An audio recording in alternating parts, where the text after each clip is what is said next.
This is a Nervous Chuckles production. Hey! I'm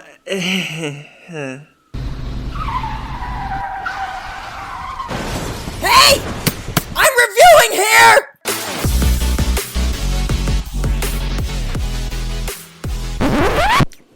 Oh, sorry, I swallowed weird. Hi!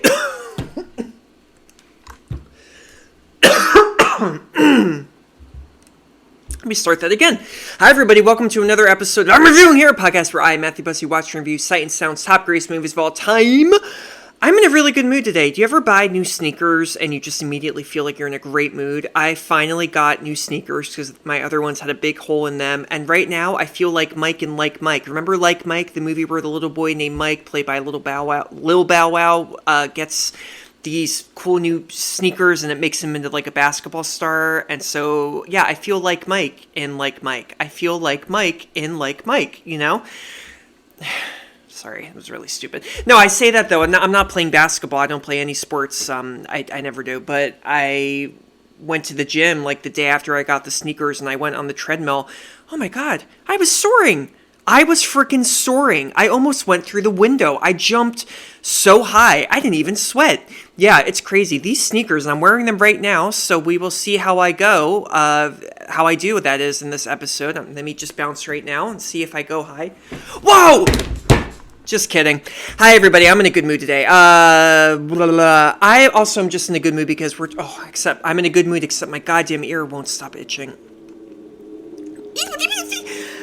I'm going to talk about a movie today that I absolutely freaking love and adore. This is a very famous movie by a very famous director. It is Italiano, una filme Italiano. I don't know any Italian. Still, and I'm going to Italy next month when this episode... No, this month when this... Wait, pause. I think I will be in Italy by the time this episode comes out. June 18th? I don't have my calendar near me. I don't know. It's not really a big deal. But the movie I'm going to talk about today is called AMARCORD. Take a listen. Federico Fellini, AMARCORD. Fellini remembers the 1930s.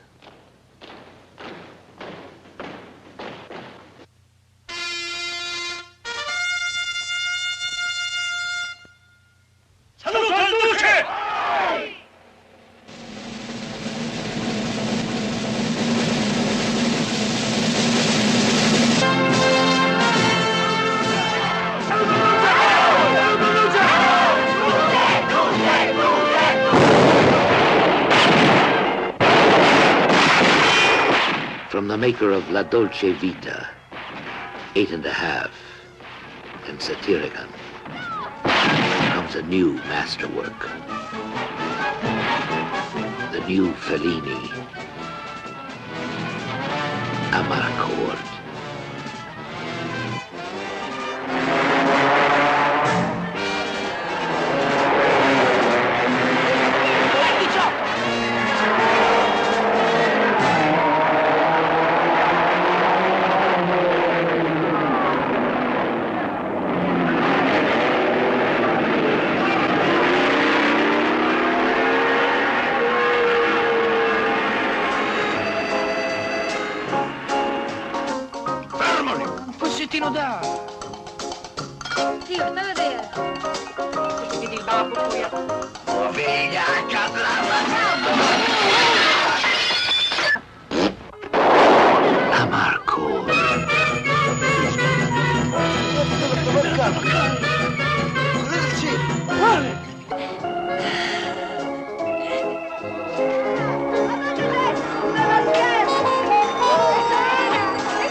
Andiamo, ragazzi.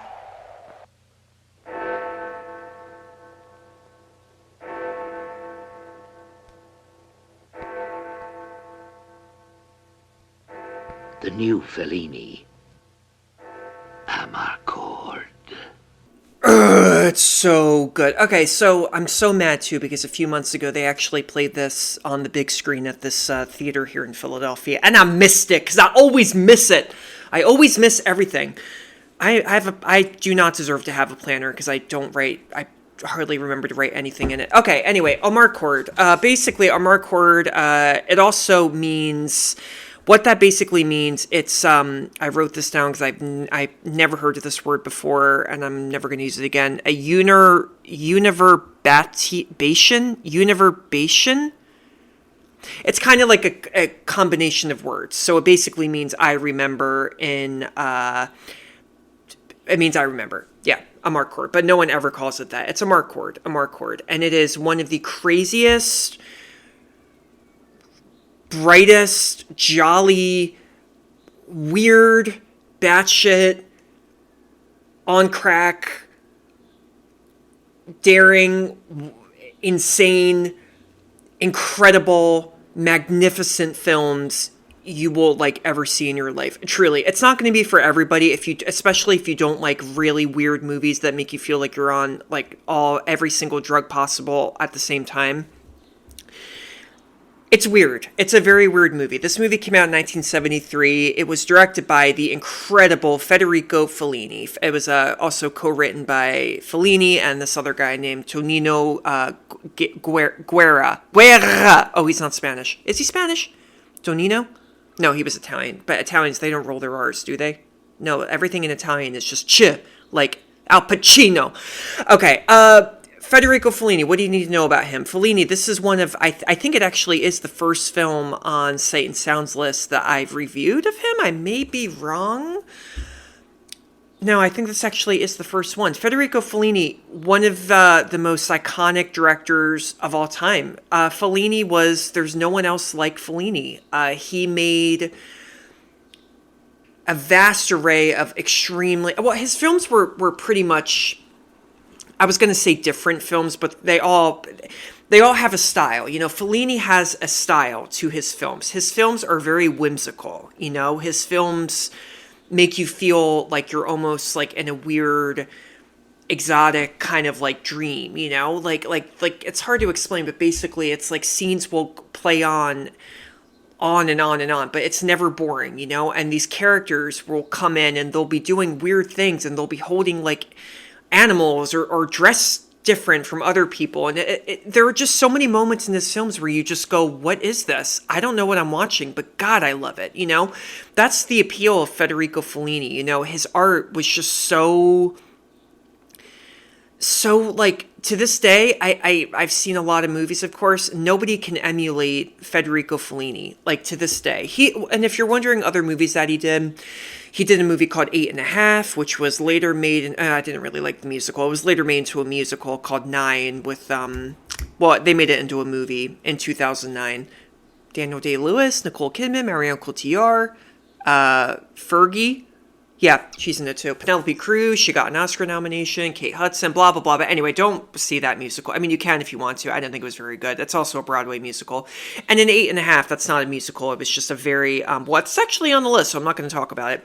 He did that. He did Nights in Cabiria, which was later adapted into Sweet Charity, the famous musical. So you see a little bit of a theme going, you see a theme going on here. His films have the ability to just amaze you and entertain you. And again, there's not really a clear genre that he does. His movies are primarily comedy dramas, but at the same time, they're almost kind of like fantasies, but they're set in real day, but they're fantasies too, just everything. It's hard to explain. It's really, really hard to explain. But if you love movies, if you're a movie geek, or if, your boyfriend or girlfriend is trying to make you into a movie geek, if you watch a Federico Fellini film, you will never get it out of your head. There's just there's no other way for me to, articulate this. But AMARCORD is right up there. It's one of my favorites of Fellini's films, and the first time I ever saw this movie was way back in, I think it was either college or high school. I got it on Netflix in the mail, and I remember feeling kind of uncomfortable because there's nothing like this film. I mean, there's not. It's a little over 2 hours, and it's 2 hours of just chaos that you don't ever really want to get out of. But at first, you kind of do, because it is just so strange. But everything is so wild, and it's just a party. You know, this whole film really is just one big party. And there's one scene in this film, I'll get to it, and I am going to get to the movie. I just need to, fangirl for a second here. I mean, yeah, there's about the movie, not about the scene I'm about to explain, but about the movie in general. I just remember there's a scene in this film involving a young man and this much older woman with the biggest breasts I think I've ever seen on a human being. So big that when I first saw this movie, I thought it was like CGI. I legit was like, that's not real. Like, no, like that's fake. I can't even, it's like, what are they, it's, you know how there are like triple C's? She was like a triple Y, for real. It's insane. Again, though, it just adds to the craziness and the ingenuity, too, of Fellini and his vision. So, yeah, God bless this man. Yeah, R.I.P. When did he die? He actually died, he lived he lived to be 73. Oh, that's kind of, 1993. Yeah, I didn't know that. Okay, all right, enough. To the movie. Here we go. Plot synopsis. So, AMARCORD is semi-autobiographical, which critics, of course, absolutely love. And this movie, too, it did win the Oscar for Best International Feature Film. And it also was nominated for Best Director and Best Original Screenplay. That's a really big deal. You got to remember, especially in the 70s, for foreign films to get this recognition. I mean, that's incredible. So, okay, just a little more facts for you to take notes on. So, AMARCORD. In Borgo San Giuliano, a village near Rimini, I can never say this, it's in northern Italy, the arrival of fluffy poplar seeds floating on the wind heralds the arrival of spring. As night falls, the inhabitants make their way to the village square for the Volgaraccia. And this is a real thing. This is like a big public bonfire that is lit on March 18th, which is the vigil of St. Joseph's Day, and that's all I know. I'm not Catholic. This is, and it explains it. Sorry. I kind of practiced that, and then I forgot that this description explains it. A traditional bonfire in which the Segavaccia, an effigy of an old woman, is ritually burned. The townspeople play pranks on one another, explode fireworks, cavort with loose women, and make lewd noises when the civically minded lawyer lectures on the history of the region. Right off the bat, you got to understand, I'm going to use the word chaos 150 million times in this episode. Chaos, chaos, chaos. There's chaos in every scene in this film. The characters are on drugs or something. It's just nonstop, like, hollering and hooting and running around and laughing and, it's crazy. School under fascism is a tedious cavalcade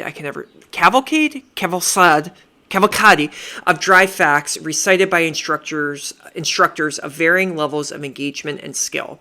All Titta, he's the lead character in this film, all Titta and his fellow students can do is goof off or skip class when not called upon to solve math problems or identify obscure historical details. They play a lot of pranks, indeed. There's something involving urine and a big, straw or something. I don't know. It's urine that ends up next to the desk of the professor.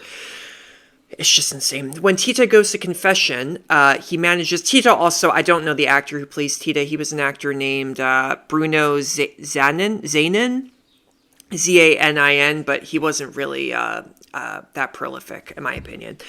When Titta goes to confession, he manages to avoid telling Don Bolosa about his masturbatory activities and attempt to seduce Gradiska, a glamorous older woman. Oh my God, I can't talk. Because, this is the scene that's the woman. I believe it is. No, it's not the woman. I'm getting the women mixed up. A glamorous older woman because the priest is more concerned with floral arrangements. This is a dirty movie, too. Do not watch this with your children. Fascist officials come for a tour, and the school children are required to perform athletic routines for their approval. Titta's friend, Ciccio, daydreams about being married to his crush, Aldina, by the giant face of Mussolini. Surreptitiously wired into the bell tower of the town church, a gramophone plays a recording of the Internazionale, but it is soon shot at and destroyed by gun-crazy fascists. It's just an anthem. It's like a big international anthem. That's what the Internazionale is. Owing to his anarchist past, Titta's father, Aurelio has like a cancer mole on his head that is so nasty, but you get used to it. Titta's father, Aurelio, is brought in for questioning and forced to drink castor oil. Oh, this scene was gross. He limps home in a nauseous state to be washed by his wife, Miranda. I forgot about that scene. One summer afternoon, the family visits Uncle Teo, Aurelio's brother, confined to an insane asylum. They take him out for a day in the country, but he escapes into a tree, repeatedly yelling, "Voglio una donna!" I want a woman. "Voglio una donna!" All attempts to bring him down are met with stones that Teo carries. Teo, I think it's Teo, carries in his pockets. A dwarf nun and 2 orderlies finally arrive on the scene. Marching up the ladder, the nun reprimands Teo, who obediently agrees to return to the asylum. Again, it's a weird movie, but you just cannot look away from it. Fall arrives. The town's inhabitants embark in small boats to meet the passage of the SS Rex, the regime's proudest technological achievement. By midnight, they have fallen asleep, waiting for its arrival. Awakened by a foghorn, they watch in awe as the liner sails past, capsizing their boats in its wake. Titta's grandfather wanders lost in a disorienting fog so thick it seems to smother the house in the autumnal landscape. Walking out to the town's grand hotel, Titta and his friends find it boarded up. Like zombies, they waltz on the terrace with imaginary female partners enveloped in the fog. Gorgeous scene. Cinematography in this film by Giuseppe Rotuno, absolutely phenomenal. The annual car race provides the occasion for Titta to daydream of winning the grand prize, Gradisca. Remember the woman, Gradisca. One evening, he visits the buxom this is the scene I'm talking about. He visits the buxom tobacconist at closing time. She becomes aroused when he demonstrates he is strong enough to lift her, but is annoyed when he becomes overwhelmed as she presses her breasts into his face. Yeah, the big boobs into her face. So wild. She gives him a cigarette and then coldly sends him home. Nothing happens, but something does happen. And it's It's just insane. Winter brings with it record snowfall. Miranda nurses a sick Titta to health. Then as spring arrives again, dies of an illness herself. Yeah, that's sad. Titta is devastated. Later, and also the dad in this film, he's a very, I don't know if all Italians are like this, please don't quote me, but in like, at least in pop culture, they always represent Italian fathers as being so super loud and strict and, they like smack you across the head and they yell, and that's exactly what Titta's father is like in this film. So Titta's devastated, and later the village attends the reception for Gradisca's marriage to a fascist officer. But as Gradisca drives off, someone notices that Titta has gone too. And then, my friends, the movie is over. The end.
So, like, essentially, yes, AMARCORD, this is what I love about it. Essentially, it is just a coming-of-age story. You know, it's about a boy growing up in fascist Italy. And obviously, you know, this is where the semi-autobiographical part of the story comes into play because, you know, Fellini also grew up during this time. And I love that about the film. But what I really like, too, is it doesn't really follow the traditional setup for a coming of age film. You know, they make coming of age films all the time. We've all seen them, but you know, the setup is usually the same. It's usually there's a beginning, a middle, and an end, and there are main characters and there are adjunct characters and whatnot. And AMARCORD, it's not really that type of film. I don't even really call it, like when I talk about the film, I never really call it a coming of age movie. I really just call it a ridiculous, it's like a carnival, you know. The movie really is like a crazy twisted carnival ride with a lot of laughs, a lot of color, a lot of imagination. And that doesn't really help when I say that, because then people are like, what the fuck are you talking about? What do you mean? What is it? Exactly, because there's not really a right way to explain this film. It is just so breathtaking, and you know, it's like a feast for the eyes. It's like a dream. It's like a dream that you get scared of, but you also just don't ever want to wake up from it. You know, when this film is over, it's that type of film where you really just go, wow. I watched this thing on the Criterion channel.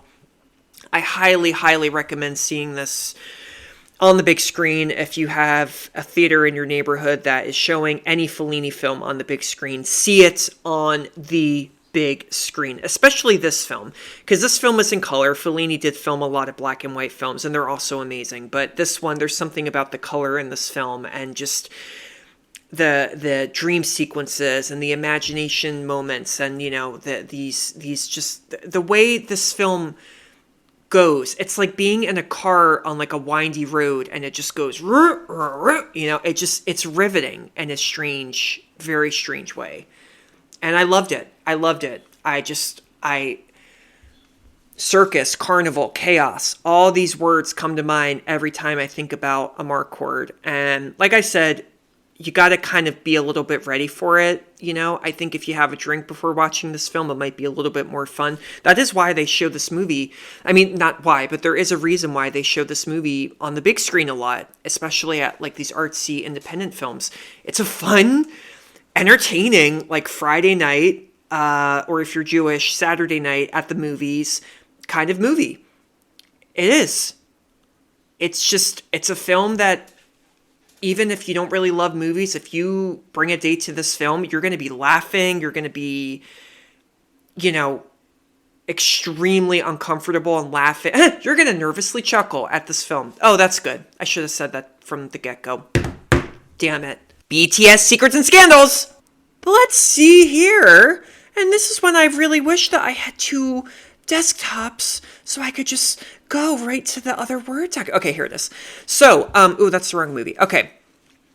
There's not really a lot of things like, you know, behind the scenes trivia or whatever with this film. I mean, you could read a book about Federico Fellini, but in this film, not really a lot. So, I mean, yeah, I don't know why I'm dragging this out so much. Fellini, you know, like I said, a lot of people have called this autobiographical. He has said that it's not autobiographical at all, actually. But he has said that there are a lot of similarities between the film and his own childhood. In fact, the central role of Titta is based on Fellini's childhood friend from Rimini, where he grew up. And his name was Luigi Titta Benzi. Benzi became a lawyer and remained in close contact with Fellini throughout his life. That's very sweet. And like I said, the title is a phonetic translation of the words "I remember, mi ricordo," as spelled in the dialect of Rimini, the town in which Fellini was born and where the film is set. The correct spelling, however, should be AMARCORD.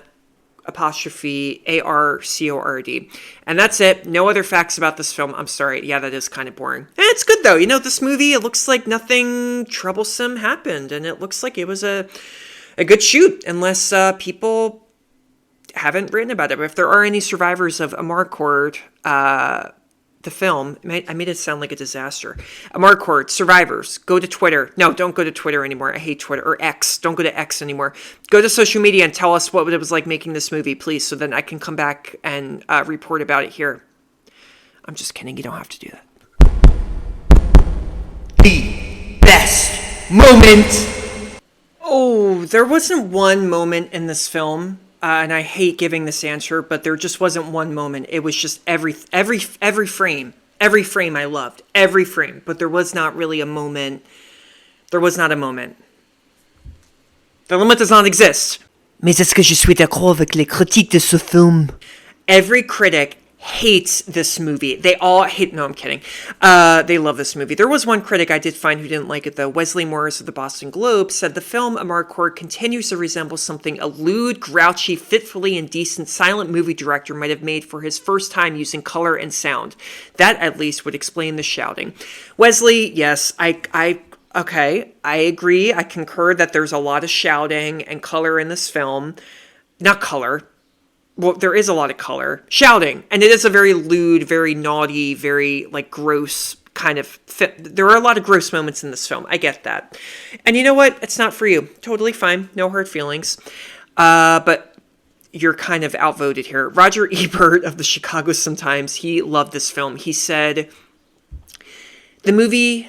AMARCORD. It's also absolutely breathtaking filmmaking. Fellini has ranked for a long time among the 5 or 6 greatest directors in the world, and of them all, he's the natural. Ingmar Bergman achieves his greatness through thought and soul-searching. Alfred Hitchcock built his films with meticulous craftsmanship, and Luis Buñuel used his fetishes and fantasies to construct barbed jokes about humanity. I just love this. I know this is long, but I love what he says here. But Fellini, well...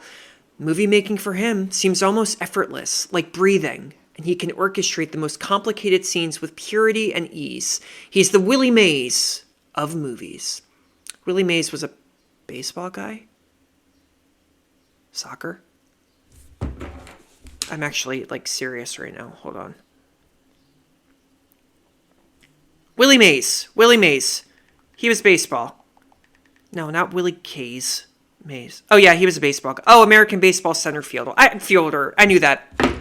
Ebert, you're totally right. Nobody else liked Fellini. David Parkinson of Empire Magazine said, this veers from the heartfelt to the satirical, the scathing to the loving, the funny to the melancholy. In short, it's everything that great cinema should be. Agreed. It's everything. It's wild. Sean Burns of Philadelphia Weekly said, watching the movie feels like flipping through a cartoon sketchbook of Fellini's vivid remembrances and formative experiences. Yeah, that's the thing about AMARCORD.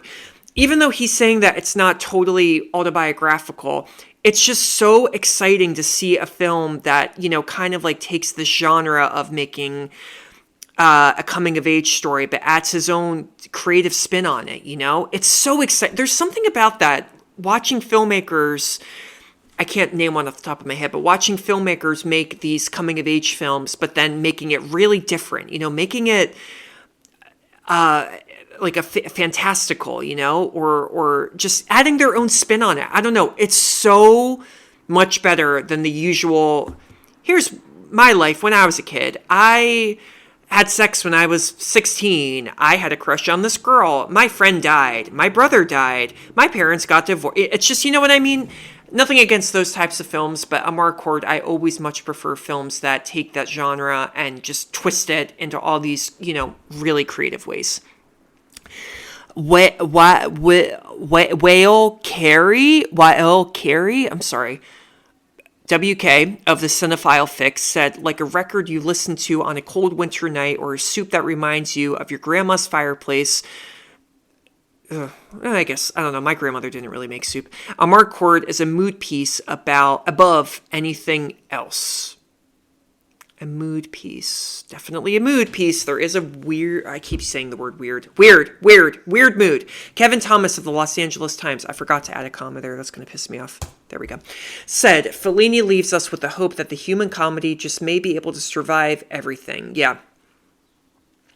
I'm telling you, this is a film, too, where it's kind of about how comedy really can save our lives, Things get a little dark in AMARCORD with, the rise of the fascist government and everything, but again, Fellini, the way he juxtaposes wildly ridiculous comedy with it, it's kind of a very, very hopeful reminder about how comedy is just forever gonna be here on this planet, you know, in any form of art. It's gonna be here, and it's gonna be here forever. And, you know, I think Fellini too, he really does add a lot. You can see the comedy too. I keep saying what I also love about AMARCORD, but you know, all these things keep coming back to mind just talking about it.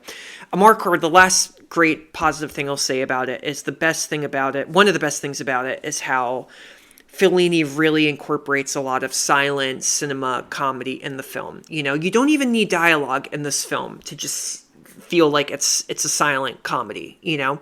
If you watch any silent comedy, Charlie Chaplin, Buster Keaton, it's all about the way that the characters walk. You know, it's very theatrical, but it's very goofy. You know, there's this playfulness to it that is so outstanding. And in this film, I mean, there's a scene where Titta's father is like walking, and just watching that scene, I was like, that's like Charlie Chaplin. Yeah.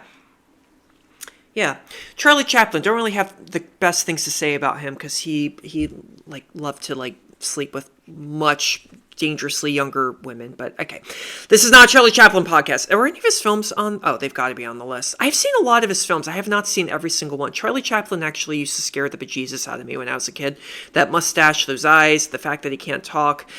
Imagine him like coming into your room at night while you're sleeping and he just, you know, he is just like, hello, you know. Yeah, that'd be scary. Because also it would be scary. It'd be like, oh my God, you can talk. And you'd be like, yes, and I'm British too. People forget that he was British. Yeah, CC was British. Char-chap. Who is texting me right now? God damn it. Is it really one of the best movies of all time? Yes. And he made a few stinkers, which I haven't seen, obviously. But yeah, Federico Fellini, I mean, his classics, they are the best films of all time. AMARCORD stands out just because. No, I think AMARCORD stands out for its vivid imagination. It's delightfully absurd party kind of feel to it, you know? Absolutely. Yeah, I loved it. If you don't know that already, because I've said I loved it, and I've said it's great 120,000 friggin' times in this episode, then yes, I obviously agree. It is one of the best films. Dude, guys, girls, everybody, whatever you identify as, go see AMARCORD. I cannot recommend it enough. And thank you for tuning into today's episode. This was a fun one. I feel a little bit better already. I will see you. I will catch you next time. For the next episode, I'm going to be talking about Once Upon a Time in America. Very famous film, gangster film. Robert De Niro, James Woods, James Wood or Woods? I don't know. I'm not a JW guy. I'm not really a JW guy. Thank you all for tuning in. Stay safe out there. And in the meantime, get your ass off the couch and go to the goddamn movies, okay? I don't care if you're in a foreign country. Go and help that foreign country by supporting their local movie theaters, okay? Movies cannot only exist in the United States. They have to exist everywhere, okay? They have to exist in Antarctica, okay? Animals like movies too. Animals deserve movies. We all deserve movies. And the animals, they do like them. It's scientifically proven, okay? I read an article the other day. It was on BuzzFeed. Somebody went and investigated animal psychology, and they all really do like movies, okay? They will watch movies, okay? My dog watches movies all the time.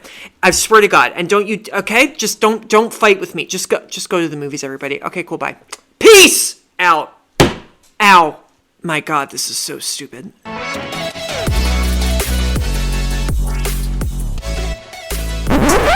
Oh, you made it. Thank you so much for tuning in to another episode of I'm Reviewing Here. New episodes drop Tuesdays and Fridays. You can get this podcast wherever you get your podcasts.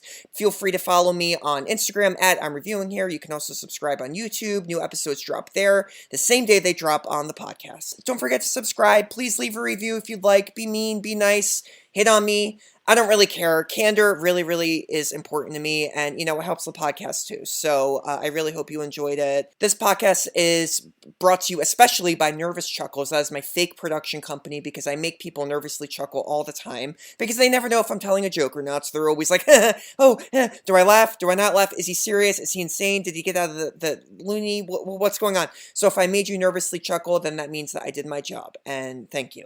There is no funding for this podcast, but if you want to give me money, then yeah, hit me up. DM me. Bye-bye.